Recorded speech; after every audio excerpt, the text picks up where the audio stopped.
Friends അസ്സലാമു അലൈക്കും. നമുക്കിത് ചെറിയ ഷുഗർ ബീഡ്സും പിന്നെ കട്ട് ബീഡ്സും വെച്ചിട്ട് ചെയ്യുന്നൊരു ചെറിയൊരു വർക്കാണ്. സ്റ്റോൺ വർക്കാണ്. ഇത് നമുക്ക് വേറെ രീതികളിൽ ചെയ്യാം.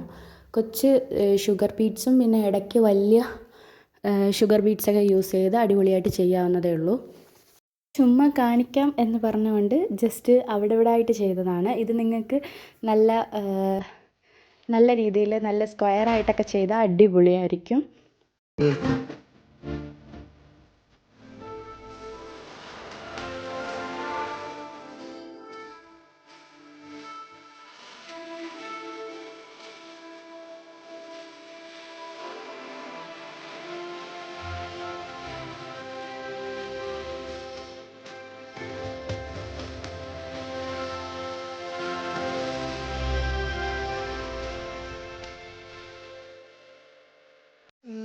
देवतंबुरु आदिव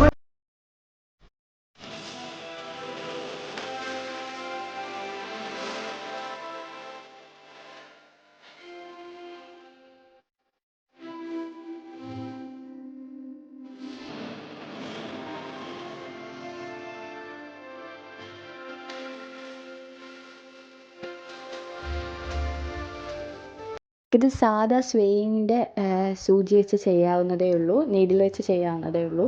അതിന് നല്ല ഇച്ചിരി കുഞ്ഞു ഹോളുള്ളതാണെങ്കിൽ കുഞ്ഞു ബീഡ്സ് കയറ്റിയിട്ട് ചെയ്യാം. വലിയ ഹോളുള്ളതാണെങ്കിൽ നല്ല വലിയ ബീഡ്സൊക്കെ ഇട്ട് നല്ല അടിപൊളിയായിട്ട് ചെയ്യാവുന്നതേ ഉള്ളൂ. ജസ്റ്റ് ഇതെങ്ങനെയാണ് ഞാൻ ഡിസൈൻസ് ഓരോന്ന് ചെയ്യുന്നതെന്ന് ജസ്റ്റ് കാണിച്ചു തന്നേ ഉള്ളൂ. ഇതുപോലെ നല്ല ഷോളിലും നമ്മുടെ പ്ലെയിൻ ആയിട്ടുള്ള ഡ്രസ്സുകളിലൊക്കെ ഈ മെറ്റി ഇതുപോലെ ചെയ്ത് കഴിഞ്ഞാൽ അടിപൊളിയായിരിക്കും. അപ്പോൾ ഓക്കെ, ഇതൊന്ന് ട്രൈ ചെയ്തിട്ട് നിങ്ങൾ കൊള്ളാമെങ്കിൽ കമൻറ്റിൽ അറിയിക്കണേ. എന്നാൽ ശരി, ടാറ്റാ ബൈ ബൈ, അസ്സലാമു അലൈക്കും.